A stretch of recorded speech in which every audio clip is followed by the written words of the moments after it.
Vítajte opäť na našom kanáli Osud.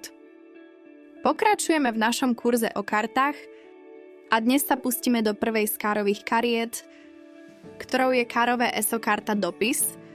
Už podľa názvu sa dá tušiť, že táto karta bude hovoriť o správe alebo oznámení. A je to tak. Tradične predstavuje niečo, čo k nám prichádza v písomnej podobe. Kedysi to bol klasický list, ktorý prišiel poštou. Vtedy bola táto karta chápaná úplne doslovne, pretože dopis bol najbežnejší spôsob komunikácie. Dnes si to môžeme predstaviť inak. Dopis je symbol pre akúkoľvek správu, ktorá k vám mierí.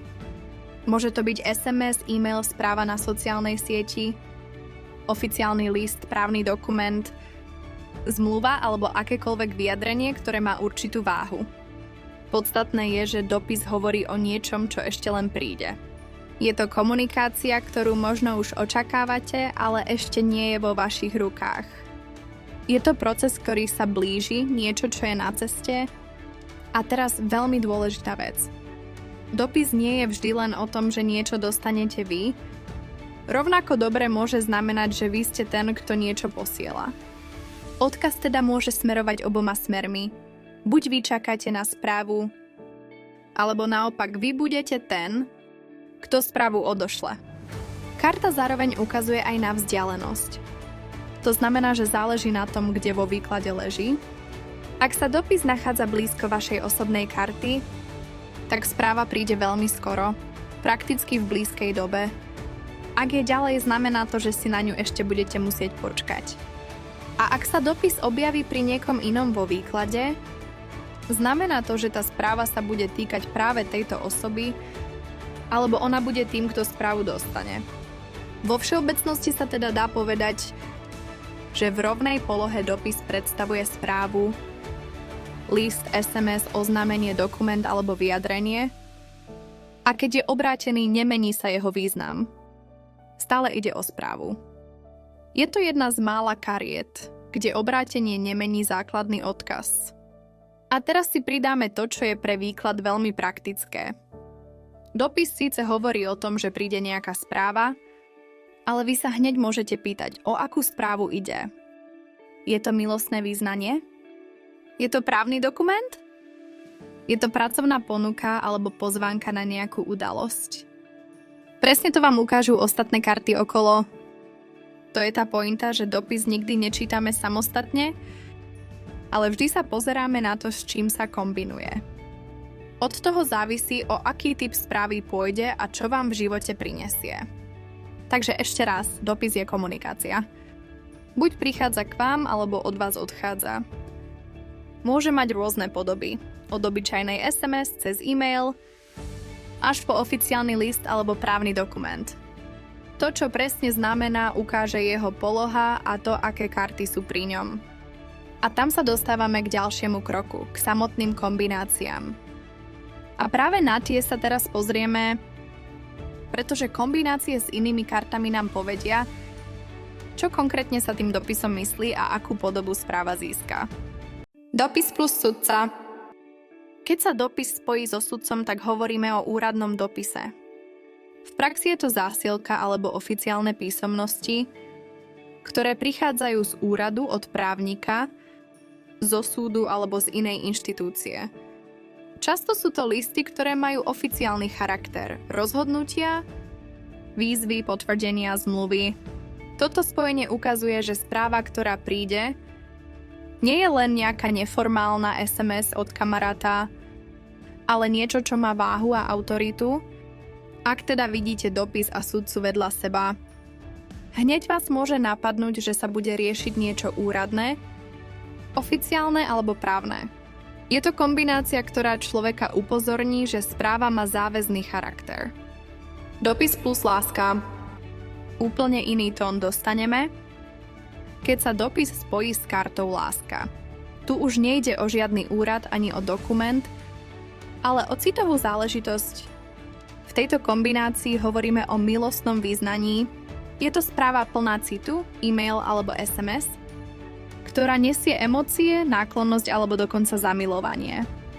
Môže to byť správa od partnera, ktorý sa otvorí, alebo od niekoho, kto sa rozhodne povedať vám, čo cíti. Je to krásne spojenie, ktoré prináša do výkladu jemnosť, radosť a srdcovú energiu. Ak teda vidíte dopis s láskou, pripravte sa na správy, ktoré sú romantické alebo citovo ladené. Dopis plus darček. Keď sa dopis objaví s kartou darček, ide o darček v písomnej forme. Často to znamená výhodnú zmluvu, ponuku alebo písomné potešenie, ktoré človeka poteší podobne ako dar. Môže to byť list, v ktorom sa píše o nejakej výhode, ponuka, ktorá vám otvorí nové možnosti, alebo dokument, ktorý nesie pozitívne správy. V každom prípade ide o niečo, čo poteší a čo má pre vás hodnotu. Je to kombinácia, ktorá ukazuje, že správa neprináša záťaž, ale naopak radosť a úžitok. Dopis plus smútok. Tu sa karta dopise spája s kartou smútok. A hneď vidíme, že správa v tomto prípade neprináša radosť, ale ťažobu. Je to smutná správa, ktorá prináša trápenie alebo nečakané sklamanie. Niekedy môže ísť o informáciu, ktorú človek nechcel počuť, alebo o udalosť, ktorá zabolí. Vždy však platí, že dopis je správa a v spojení so smútkom táto správa nesie so sebou negatívnu emóciu. Môže ísť o odmietnutie, o zlú novinu alebo jednoducho o informáciu, ktorá vás nepoteší. Dopis plus milenec. Posledná kombinácia, ktorú si ukážeme, je dopis spojený s kartou milenec. V tomto prípade ide o správu od konkrétneho muža. Väčšinou ide o pracovnú alebo neutrálne ladenú informáciu. Nehovoríme teda o veľkom milostnom význaní, ale skôr o praktickej správe. Môže to byť pracovný e-mail, oznámenie alebo jednoduchá komunikácia, ktorá nesúvisí s citmi, ale skôr s bežným životom alebo pracovnými záležitosťami. Je to teda správa od muža, ktorá nemá romantický charakter, ale skôr vecný a neutrálne zafarbený. Toto boli ukážky toho, ako dopis mení svoj význam podľa toho, s akou kartou sa spojí. Vidíte, že jedna karta môže mať niekoľko úplne odlišných podôb od úradného dokumentu, cez milostné význanie až po smutnú správu alebo praktický pracovný e-mail.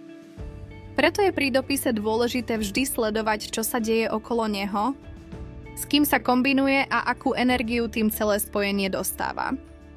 A tu si musíme povedať, že toto je len malá ukážka. Ostatné kombinácie budeme rozoberať podrobne až vtedy, keď si prejdeme všetky karty jednotlivo. Lebo až keď budete vedieť, čo znamenajú samostatne, bude pre vás jednoduchšie chápať, čo robia v spojeniach.